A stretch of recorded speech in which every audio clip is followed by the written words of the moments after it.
जय हिंद आप सभी को। देखिए ये हमारी एमपी पटवारी के लिए प्रैक्टिस सेट नंबर का स्पेशल वीडियो है, जिसमें हम सामान्य विज्ञान के प्रीवियस शिफ्टों में जो एग्ज़ाम चल रहा है उसमें पूछे गए सभी क्वेश्चनों और उनसे रिलेटेड मोस्ट एक्सपेक्टेड क्वेश्चन जो आने वाले शिफ्टों में पूछे जा सकते हैं उन सभी का डिस्कशन किया है।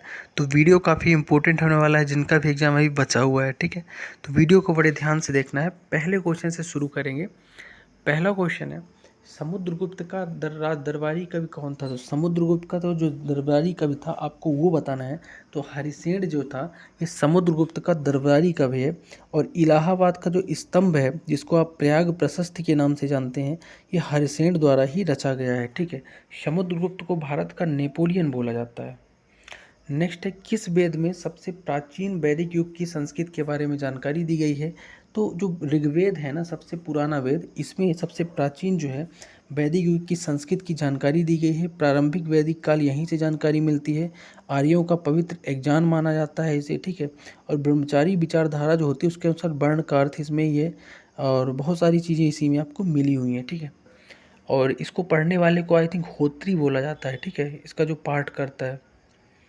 नेक्स्ट है, जैन धर्म के पहले तीर्थंकर कौन थे? तो जैन धर्म का जो पहले तीर्थंकर थे वो थे ऋषभ देव। ठीक है ना, तो ऋषभ देव आपका राइट आंसर हो जाएगा। जबकि पार्श्वनाथ जो थे आपके 23वें नंबर के थे, अरिष्टनेम 22वें नंबर के थे, अजीतनाथ जो है दूसरे नंबर के, जबकि 24वें नंबर के महावीर स्वामी थे। तो ये सभी चीज़ें आपको याद रखनी है। नेक्स्ट है, पोतगाह या गोदीबाड़ा सिंधु सभ्यता में निम्न में से किस स्थान पर पाया गया? तो बंदरगाह जो है ना गुजरात के लोथल में पाया गया है सिंधु सभ्यता में। नेक्स्ट है, निम्नलिखित में से किस सिंधु घाटी स्थल पर पहला युगल समाधियों का प्रमाण है? तो लोथल गुजरात में ही युगल यानी जोड़े की समाधि का प्रमाण यहाँ पे मिला हुआ है।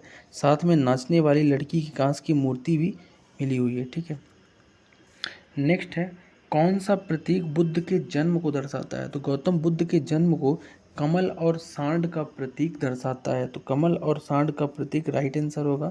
बात करूं बुद्ध की तो 563 ईसा पूर्व नेपाल के कपिल वस्तु के लुम्बिनी नामक ग्राम में इनका जन्म हुआ।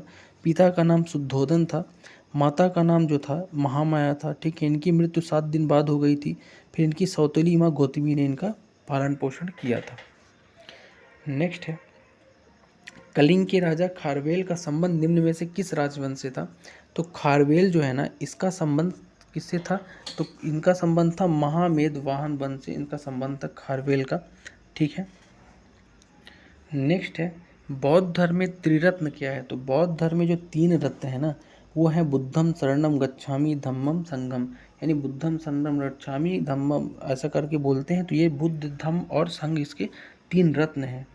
नेक्स्ट है, निम्न में से कौन सा एक हड़प्पा शहर नहीं है? तो हड़प्पा का एक शहर जो नहीं है ये इसमें से मेहरगढ़ पाकिस्तान के बलूचिस्तान प्रांत में है। जो हड़प्पा का नहीं नवपाषाण स्थल है। ठीक है, इसमें खेती वगैरह के यहाँ प्रमाण मिले हैं। नेक्स्ट है, किस वंश के हार ने मौर्य वंश की स्थापना का मार्ग प्रशस्त किया? तो नंद वंश जो है ना, नंद वंश को उखाड़ने के बाद चंद्रगुप्त मौर्य ने 322 ईसा पूर्व में क्या किया था? मौर्य वंश बनाया था। तो नंद वंश को उखाड़ना हो जाएगा। ठीक है, नेक्स्ट है, निम्नलिखित में से कौन तीसरे जैन तीर्थंकर थे? तो तीसरा बताना है। तो तीसरे जैन तीर्थंकर जो आपके थे ना वो इनमें से राइट आंसर होगा संभवनाथ। कौन थे? संभवनाथ तीसरे थे। ठीक है, नेक्स्ट है, पल्लवों की राज्य की राजधानी क्या थी? तो पल्लवों की राज्य की जो राजधानी थी ना वो कांचीपुरम थी। ठीक है, कांचीपुरम पल्लवों की राज्य की राजधानी, ये दक्षिण भारत के थे। ठीक, नेक्स्ट है, वैदिक काल में 8 प्रकार के विवाह होते थे, इनमें से कौन सा प्रेम विवाह था? तो वैदिक काल में 8 प्रकार के विवाहों में गांधार विवाह जो था ये प्रेम विवाह को बोला जाता था। इनके यहाँ ब्रह्मा विवाह वैदिक अनुष्ठानों से होता था गांधर्व प्रेम से, देव विवाह जो है ना दान स्वरूप होता था। तो बहुत सारे 8 प्रकार के विवाह पाए गए। अगला है, हड़प्पा सभ्यता की खोज किस वर्ष में हुई थी? तो हड़प्पा सभ्यता की जो खोज हुई थी ना 1921 में की थी। किसने? राय बहादुर दयाराम शाहनी ने की थी। और हड़प्पा जो है रावी नदी के पुराने तट पर एक सिंधु सभ्यता का शहरी केंद्र था। 1921 में मैंने बताया इसकी उत्खनन जो हुई थी राय बहादुर दयाराम शाहनी ने की थी। जबकि मोहनजोदड़ो 1922 में राखालदास बनर्जी ने किया था। नेक्स्ट है द्वितीय बौद्ध संगति कहाँ आयोजित हुई है। द्वितीय बौद्ध संगति जो है ना वैशाली बिहार में आयोजित हुई थी। वैशाली, आई थिंक वैशाली बिहार में ही है। जिसमें क्या था कि शिशुनाग वंश के एक राजा था कालाशोक, इसके संरक्षण में 383 ईसा पूर्व में हुई थी। बुद्ध की मृत्यु के लगभग 100 साल बाद हुई थी। ठीक है, सब्बा कामी ने इसकी क्या की थी, अध्यक्षता की थी। तो याद रखना है आपको। नेक्स्ट है मौर्य शासन में कृषि के लिए अधीक्षक के रूप में किन्हें जाना जाता था।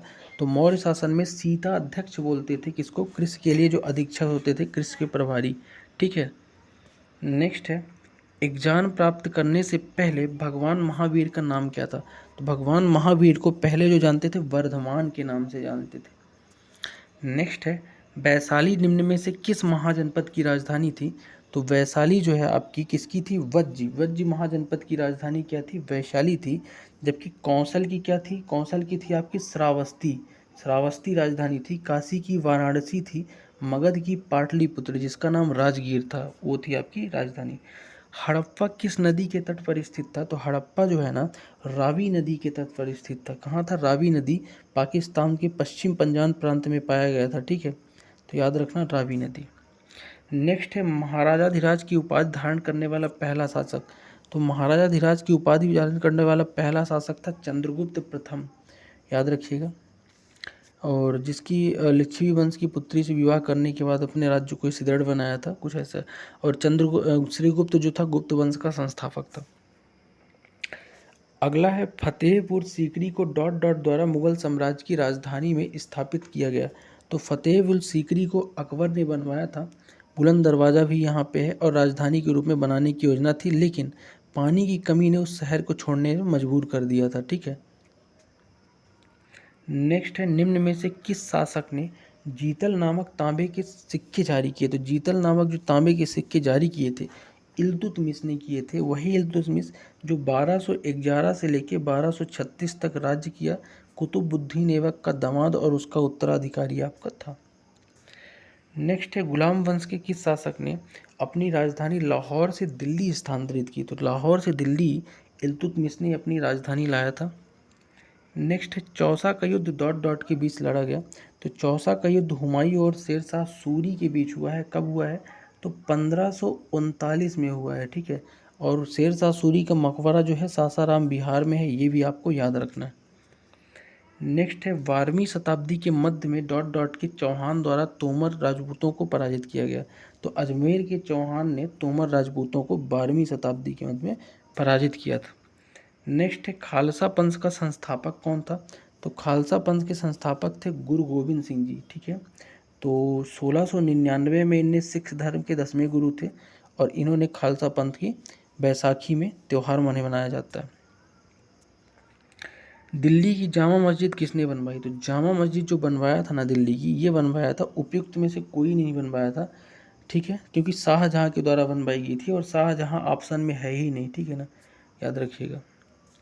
नेक्स्ट है गुलाम वंश के किस शासक ने अपनी राजधानी लाहौर से दिल्ली, इल्तुतमिश मैंने बता ही दिया। नेक्स्ट है किस मुगल शासक को जिंदा वीर कहा जाता है। तो औरंगजेब को जिंदा पीर भी बोला जाता था, याद रखना। और इसने खुद को आलमगीर की उपाधि दी थी। क्या दी थी, आलमगीर की उपाधि। ठीक है ना, और इसके शासनकाल में मुगल साम्राज्य सबसे बड़ा था। अगला है शेरशाह सूरी द्वारा किए गए चांदी के सिक्के को क्या कहते थे। तो चांदी के सिक्के को बोलते थे रुपया, जो शेरशाह सूरी ने, सूरी वंश का संस्थापक भी था। नेक्स्ट है निम्नलिखित में से मामुलक वंश का संस्थापक। मामुलक वंश जिसको आप गुलाम वंश के नाम से जानते हो, तो इसका संस्थापक जो था कुतुबुद्दीन ऐबक ही था। ठीक है, तो कुतुबुद्दीन ऐबक इसका राइट आंसर हो जाएगा। नेक्स्ट है दिल्ली सल्तनत में दीवाने आरिज किस विभाग से संबंधित है। तो दीवाने आरिज जो है ना, ये सैन्य विभाग को बोला जाता था दिल्ली सल्तनत में, और यह सबसे पहले बलबन द्वारा पेश किया गया था, आरिज मुमालिक। ठीक है। नेक्स्ट है पाकिस्तान के लाहौर में स्थित जो शालीमार गार्डन है किस मुगल सम्राट द्वारा बनवाया गया था। तो शालीमार गार्डन जो है ना आपका, ये शाहजहाँ द्वारा बनवाया गया था। किसके द्वारा, शाहजहाँ द्वारा बनवाया गया था। और बात करें तो 1641-42 में बनवाया था। विश्व की यूनेस्को की धरोहर में है। ताजमहल, जामा मस्जिद वगैरह भी शाहजहाँ ने बनवाया था। तो जहाँ ये जो शालीमार आपका शायद कश्मीर वगैरह में है। नेक्स्ट है बंगाल के पहले नवाब कौन थे। तो बंगाल का जो पहला नवाब था ना, ये थे मुर्शीद कुली खान। तो मुर्शीद कुली खान बंगाल के पहले नवाब थे, जिसने 1717 से 1727 तक यानी 10 साल शासन किया था। ठीक है, और इसने अपने फर्रुखियार को क्या किया था, निजाम के रूप में नियुक्त किया था। ठीक है, नेक्स्ट है मंदसौर की लड़ाई निम्न में से किसके बीच लड़ी गई। तो मंदसौर की लड़ाई जो है ना, मराठाओं और राजपूतों के बीच लड़ी गई थी। 1733 में जयसिंह को हराया था। ठीक है, मल्हार राव होलकर ने बुंदेलखंड और बूंदी पर विजय प्राप्त की थी। नेक्स्ट है टीपू सुल्तान के शासनकाल के दौरान राज्य मैसूर की राजधानी क्या थी। तो मैसूर की राजधानी श्रीरंगपट्टम थी जब टीपू सुल्तान शासन करता था, और इसे जो है ना 1784 में महल का निर्माण कराया था, और श्रीरंगपट्टम की एक संधि भी है जिन्हें टीपू सुल्तान ने किया था। ठीक है, नेक्स्ट है गाजी मलिक किस वंश का संस्थापक है। तो गाजी मलिक जो है ना, तुगलक वंश का क्या था, संस्थापक था। तो तुगलक इसका राइट आंसर हो जाएगा। बात करूं, गाजी मलिक ने खुद का नाम क्या रखा था, गयासुद्दीन तुगलक रखा था। तो गयासुद्दीन तुगलक बाद में नाम रख लिया था, और इसके बाद इसके राजवंश की डोर जो है मोहम्मद बिन तुगलक ने संभाली थी। ठीक है, याद रखना। गाजी का अर्थ क्या होता है, तो इस्लाम के लिए लड़ने वाले को गाजी बोलता है। गुलाम वंश के किस शासक ने दीवाने अर्ज विभाग की स्थापना की। तो दीवाजे अर्ज विभाग की जो स्थापना की थी ना, ये बलवन ने की थी। किसने, बलवन ने। ठीक है, तुर्की गुलाम था। नेक्स्ट है कि आगरा किले का निर्माण किसने कराया था। तो आगरे का जो किला है ना, इसका निर्माण कराया था अकबर ने। याद रखिएगा, अकबर ने आगरा का किला का निर्माण कराया था। ठीक है, नेक्स्ट और आज का लास्ट क्वेश्चन देखेंगे। गयासुद्दीन तुगलक अलाउद्दीन खिलजी के शासनकाल के दौरान डॉट डॉल का राज्यपाल था। तो ये पंजाब का राज्यपाल था जब अलाउद्दीन खिलजी का शासन था, गयासुद्दीन तुगलक। ठीक है, तो ये थे टॉप 40 अति महत्वपूर्ण प्रश्न जो आपको एग्जाम में काम आएंगे। रिवाइज करके आप देख सकते हैं। मिलते हैं नेक्स्ट वीडियो में, तब तक के लिए जय हिंद।